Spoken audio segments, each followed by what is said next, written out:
ሰላም የዴሊ ፎረም ቤተሰቦች፣ ፕሬዝዳንት ዶናልድ ትራምፕ ኢራን ክፉኛ እንመታታለን ሲሉ ማስጠነቀቁም። የአሜሪካው ፕሬዝዳንት ዶናልድ ትራምፕ ረቡዕ ዕለት በሰጡት ጋዜጣዊ መግለጫ ኢራንን ክፉኛ ለመምታት ዝተዋል። ፕሬዝዳንቱ እንዳሉት ሁለቱ ሀገራት የሰላም ስምምነት ላይ ለመድረስ ቢቃርቡም ኢራን መዘግየቷን አስታውቀዋል። ማክሰኞም በጣም ደብድበናቸዋል፣ ክፉኛ እንመታቸዋለን በማለት ፕሬዝዳንቱ አስጠንቅቀዋል። የኢራን የውጭ ጉዳይ ሚኒስቴር ቃል አቀባይ እስማኤል ባጋይ የትኛውም ጥቃት ወይም ዛቻ ችላ ብለን አናልፎም ሲሉም ነው ለኢራን የመለሱት። ትራምፕ ግን ኢራን ድርድሩ በጣም በማጓተቷ አሁን ዋጋ ትከፍላለች ሲሉ ማስጠንቅቀዋታል። የኢራን ጦር ተዳክሟል፣ የባህርና የአየር ኃይላቸው አለ ማለት አያስደፍርም፣ ሙሉ በሙሉ ወድቀዋል በማለት በትሩዝ ማህበራዊ ትስስር ገጻቸው ላይ ትራምፕ ገልጠዋል። ኢራን የአሜሪካ ተዋጊ ሄሊኮፕተርን መታ መጣሏን ተከትሎ አሜሪካ የአጸፋ እርምጃ ወስዳለች። በምላሹም ኢራን በባህረ ሰላጤው አገራት የሚገኙ የአሜሪካ ጦር ሰፈሮችን ኢላማ ያደረጉ የሚሳኤልና የድሮን ጥቃቶች መፈጸሟም ተረጋግጧል። እስራኤል በሊባኖስ በፈጸመችው የአየር ጥቃት ቢያንስ 17 ሰዎች መግደሏን አስታውቃለች። እስራኤል በደቡባዊ ሊባኖስ ውስጥ በፈጸመችው ጥቃት ቢያንስ 17 ሰዎች መገደላቸውን የአገሪቱ መገናኛ ብዙሃን ዘግበዋል። የሊባኖስ ብሔራዊ ዜና አገልግሎት እንደዘገበው ታይር ዳባ በተባለ አካባቢ በተከታታይ በተፈጸመ ጥቃት 9 ሰዎች ተገድለዋል። ይህም ኢራንን ሳያስከፋ እንዳልቀረም ነው የተነገረው። ኢራን የምትደግፈው ሄዝቦላ በደቡብ ሊባኖስ የእስራኤል ወታደሮች በተቆጣጠሯቸው አካባቢዎች ተጨማሪ ጥቃት መፈጸሙም ታውቋል። ማክሰኞ እስራኤል በሊባኖስ በፈጸመችው ጥቃት 15 ሰዎች ገድላለች። እስራኤል በሄዝቦላ ላይ ከፍተኛ ዘመቻ እንዳትገፋበት ኢራን ብታሳስብም እስራኤል ግን ጥቃት መፈጸሙ አላቆመችም።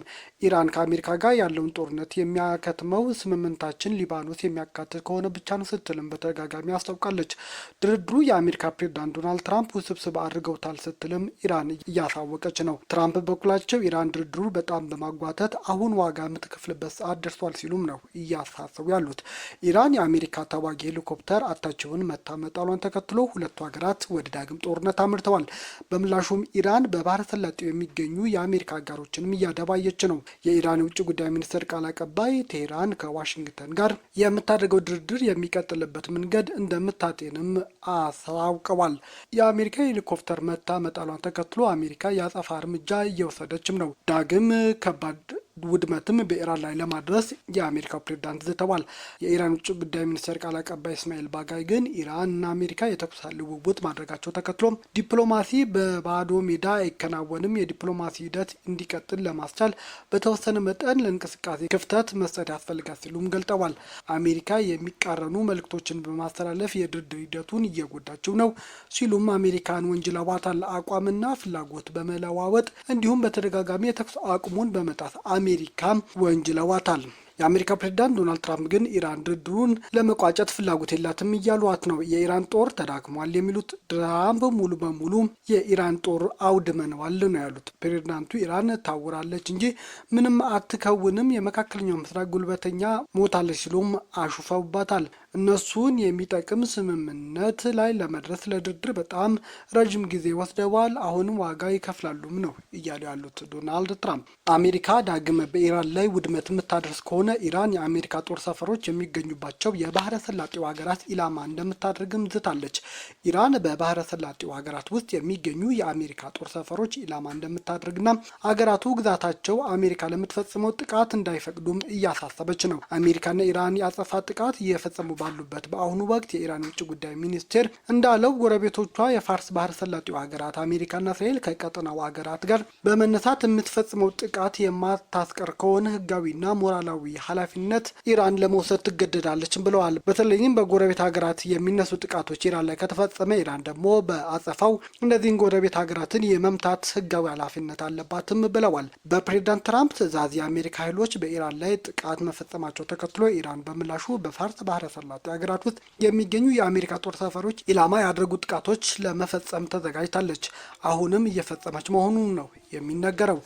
የኢራን እስላማዊ አብዮታዊ ዘብ እንዳለው ጥቃቱ በባህሬን የሚገኝ 5 የአሜሪካ ጦር ኃይል ምድብ፣ ኩዌት የሚገኝ አሊ አልሳሌም የአየር ኃይል ሰፈርና ዮርዳኖስ ውስጥ የሚገኘው አልአዝራቅ የአየር ኃይል ሰፈር በድሮንና በሚሳኤል መምታቷን አስታውቃለች። የዮርዳኖስ ጦር ኃይል ስለ ጥቃቱ ባወጣው መግለጫ የአየር መከላከያ ስርዓቱ 5 ሚሳኤሎችና አየር ላይ በመምታት ማክሸፉና በሰው ሆነ በንብረት ላይ ጉዳት አለማድረሱን አስታውቋል። አሜሪካ ማክሰኞ ዕለት ለተመታባት ሄሊኮፕተር በአሁኑ ሰዓት ተደጋጋሚ የአጸፋ እርምጃ እንደምትወስድና ኢራንንም እንደምታወድም ነው እያስጠነቀቀች ያለችው። በሌላ በኩል ግን የአሜሪካው ምክትል ፕሬዝዳንት ከኢራን ጋር በሳምንታት ወይም በመጪዎቹ ወራት ውስጥ ከስምምነት አሜሪካ እንደምትደርስ ተስፋ አላት ሲሉም ነው እያስታወቁ ያሉት። ሁለቱ ሀገራት በአሁኑ ሰዓት በጦርነት ባሉበት በዚህ ሰዓት የአሜሪካ ምክትል ፕሬዝዳንት ጄዲ ቫንስ ሀገራቸው ከቴህራን ጋር በምታደርገው ድርድር የኢራን ኒኩለር መርሃ ግብር ጉዳይ በዘለቄታው የሚፈታ ስምምነት ላይ ለመድረስ መቃረቧንም እየተናገሩ ነው።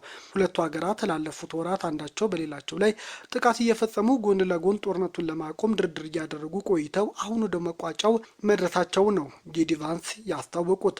በድርድር ወቅት የኢራን ኒኩለር ይዞታ ያለ አስማማ ቁልፍ ጉዳይ ሆኖም የቆየ ሲሆን አሁን ቫንስ እንዳሉት ወደ መግባባት መቃረባቸውንና በቀጣይ ሳምንት ወይም ወራት ውስጥ ከስምምነት ሁለቱ ሀገራት እንደሚደርሱ ፍንጭ ሰጥተዋል።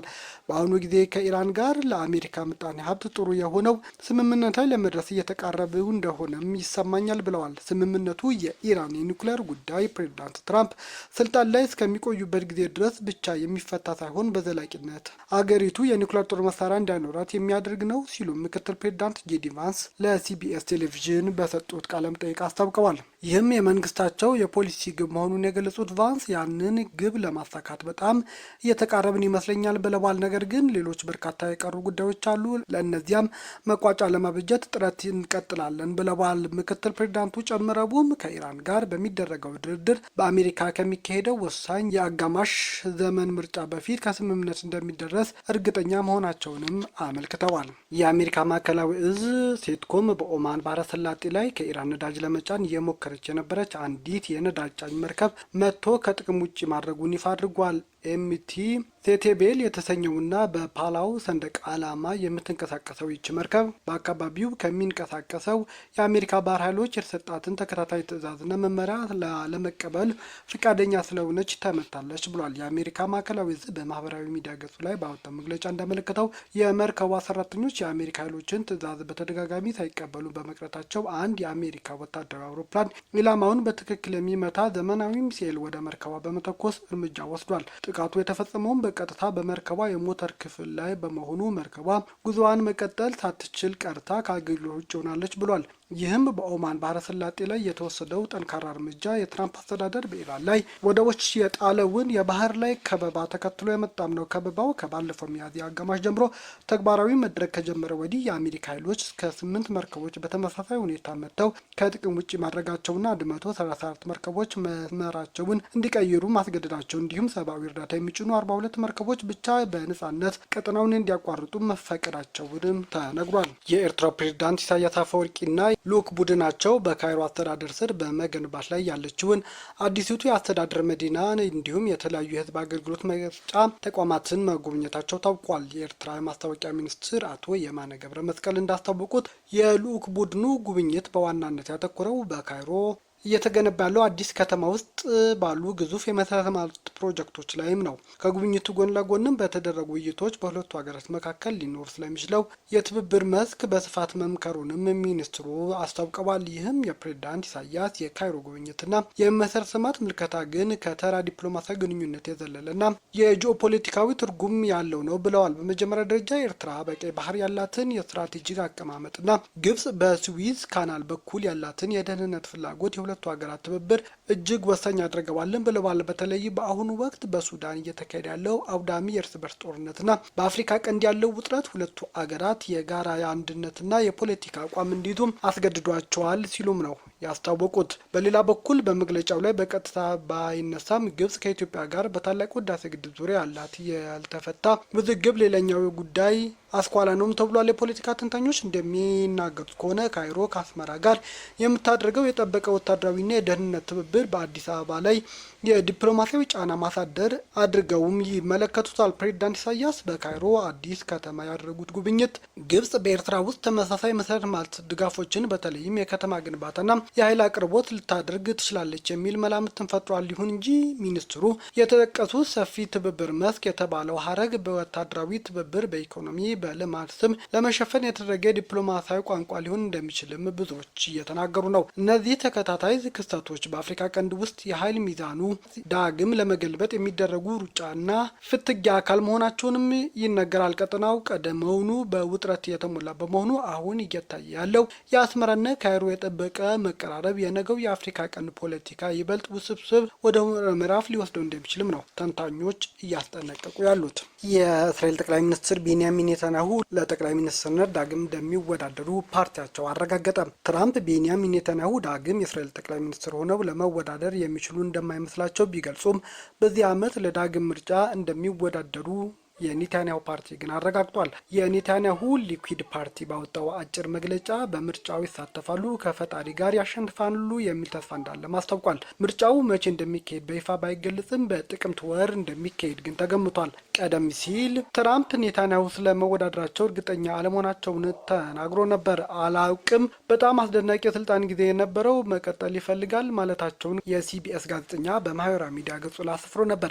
እስራኤል የምታካሄደው ይህ ምርጫ የሀገሪቱ ደህንነት መስሪያ ቤት ከፍተኛ ውድቀት ነው ከተባለው የመስከረም 2016 የሐማስ ጥቃት ወዲህ ሲካሄድ የመጀመሪያው ነው። ኔታንያሁ ወደ ስልጣን በአውሮፓውያኑ 22 ታህሳስ ወር ከመጡ ወዲህ ከፍተኛ መንገራገጭ ገጥሟቸዋል። በጋዛ በሊባኖስና በኢራን ጦርነት ከመቀስቀሱ በፊት የጸረ መንግስት ተቃውሞም ተካሂዶባቸዋል። የህዝብ አስተያየት መስጫ መድረኮች ሀገሪቱ ለመምራት ከሌሎች ጋር ጥምረት የመመስረታቸው ፓርቲያቸው ያለው ተቀባይነት እየቀነሰ መምጣቱ ታይቷል። ኔታንያሁ ከአሜሪካ ጋር በመሆን ኢራን ላይ ጦርነት ቢከፍቱም በቅርብ ጊዜ ግን ሁለቱ መሪዎች የተካረረ የስልክ ውይይት አድርገዋል። ሁለቱ መሪዎች አሁንም የቅርብ አጋር ቢሆኑም ትራምፕ እስራኤል በሊባኖስ ላይ የምታደርገውን ወታደራዊ እርምጃ እንደሚኮንኑም ተነግሯል። ለዚህም ምክንያታቸው ደግሞ ከኢራን ጋር እያደረጉት ያለው ድርድር እንከን ስለሆነባቸው ነው። ዶናልድ ትራምፕ በተደጋጋሚ የእስራኤል ጠቅላይ ሚኒስትር የቀረባቸውን የሙስና ክስ እንዲነሳላቸውም ሲጠይቁም ተሰምቷል። የዩክሬን ፕሬዝዳንት ቭላዲሚር ዜሌንስኪ በፍላሚንጎ ሚሳኤል ሩሲያ ውስጥ ዘልቀው ገብተው ጥቃት ማድረሳቸውን አስታወቁ።